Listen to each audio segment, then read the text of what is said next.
So this is kind of our big example. All of the things that I could possibly ask you to do with the equation of a parabola is in this one big example. And all of them go around the most important point, which is the vertex. So the most important part about parabolas is being able to find the vertex, because once you know where that is, everything else comes out of it. So let's remember our formula. To find the vertex, the x-coordinate is at negative b over 2a. So in this case, that's negative 20 over 2 times negative 2. Negative 20 over negative 4 is 5. We plug that back into our function, and that is going to help us find the y value. In this case, that's negative 2 times 5 squared plus 20 times 5 minus 42, which is 8. So our vertex is the point 5, 8. The second thing that you're going to want to look at is what is the value of a. So remember, a is the number sitting in front in either the vertex form or the quadratic form. A is sitting there in front. In this case, a is negative 2. Why is that important? Because that helps us know that we have flipped over, and it also helps us graph the problem. So my suggestion is once you find the vertex in the A, go ahead and graph the parabola because a lot of it will come out of that graph. So x is 5, y is 8. That is the vertex of our parabola. And then because the a is 2, remember graphing by translations, we're going to go right 1 and we're going to stretch by a negative 2, so down 2. Back to the vertex, go left 1 and stretch by a negative 2 and go down. So we're going to have a graph that looks something like that. It doesn't have to be the most perfect picture, but having a good graph is going to help us. Why? Because now that you look at this, well, which direction does this open? Does it open up or down? Well, it opens down because A is negative. Where is that axis of symmetry? Remember, the axis of symmetry is a vertical line that goes through the vertex. And you can see vertical lines, remember, they are in the form of x equals, so you have to write it as an equation. X equals 5 is the axis of symmetry. Now that we have the picture, if it opens down, is this spot right here a relative max or a relative min? Well, since it opens down, it's a relative max. And remember from our earlier stuff, what is that relative max? Well, the relative max is always a y value. In this case, it's the y value of 8, and it occurs at the x value of 5. Notice both of those numbers came right out of the vertex. The vertex is the most important part. It gives us all of our things. Okay, domain and range. We're just running back over all of our favorites. So domain, remember, domain is x's from left to right. But since this goes down and out it to infinitely, what is the lowest x that we get to if it goes forever this way?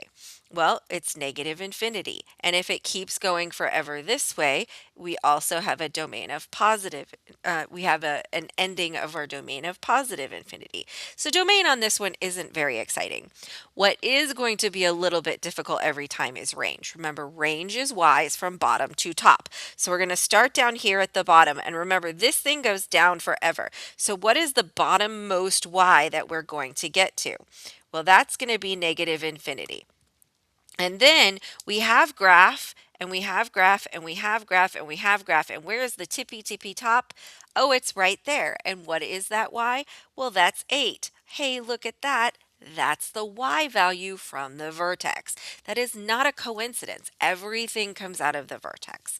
So we have domain and range. Let's remember how to report increasing, decreasing. Remember, we report increasing, decreasing by the x values where our graph is increasing, decreasing, and we always trace from left to right. So as we start over here on the left, what are we doing? We are increasing until we get to this spot right here. Well, what is this x value that we got to? 5. So we're increasing from negative infinity until 5. And you don't include that 5. If you do, it's not the end of the world, but we're not going to include that 5. Then, as soon as we get to that vertex, what happens? We stop increasing and we start decreasing again. So at this x, we start decreasing, and that is that x of 5, and we increase over all of the x's to infinity. Now, I do want to point out here, a lot of people think since I'm going down, oh, that must be negative infinity. No, no, no.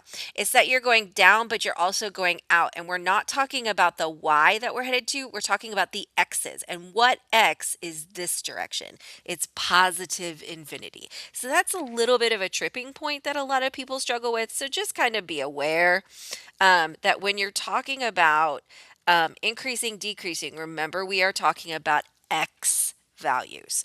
Okay. The last two things you don't need the graph for, but you do need the equation. So how do I find the y-intercept for anything? This is something we should know from previous classes, but let's just really quickly review. Remember, y-intercepts happen on the y-axis. And what do we know about all the points on the y-axis? Well, what is the x for all of those points that I just drew? The x is 0. So to find the y-intercept, we plug in 0 for x. To find x-intercepts, we plug in 0 for y. So we have negative 2x squared plus 20x, I think, I forgot it, minus 42. Forgot my equation there for a second. Minus 42. We are going to plug in 0 for all of our x's. And that is our y-intercept. So if you look, our y-intercept happens when x is 0 and y is 42. Sometimes you'll be able to just write y is 42. Sometimes you will need to understand that this is a coordinate point where x is 0 and y is 42. To find the x-intercepts, we plug in 0 for y. So if we have y equals negative 2x squared plus 20x minus 42, we're going to plug our 0 in over here. And look, now we have a quadratic equation that we need to solve. And remember, when you're solving a quadratic equation, first we try to factor. If that doesn't work, then we rely on the quadratic formula, but we always try to factor first. And in fact, with this one, and this is going to happen a lot with these problems, look, are all of these divisible by a 2? They are. And in fact, if we divide by a negative 2 and factor out a negative 2, that is going to actually make the factoring even easier. So remember, factoring is dividing. What is negative 2 divided by negative 2? That's 1x squared. What is 20 divided by negative 2? That's minus 10x.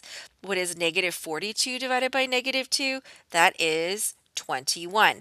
And now this is actually pretty easy to factor. What are the only two things that multiply to 21? Well, 7 and 3. So we get x minus 7, x minus 3. And what are our two x values? We get x equals 3 and x equals 7.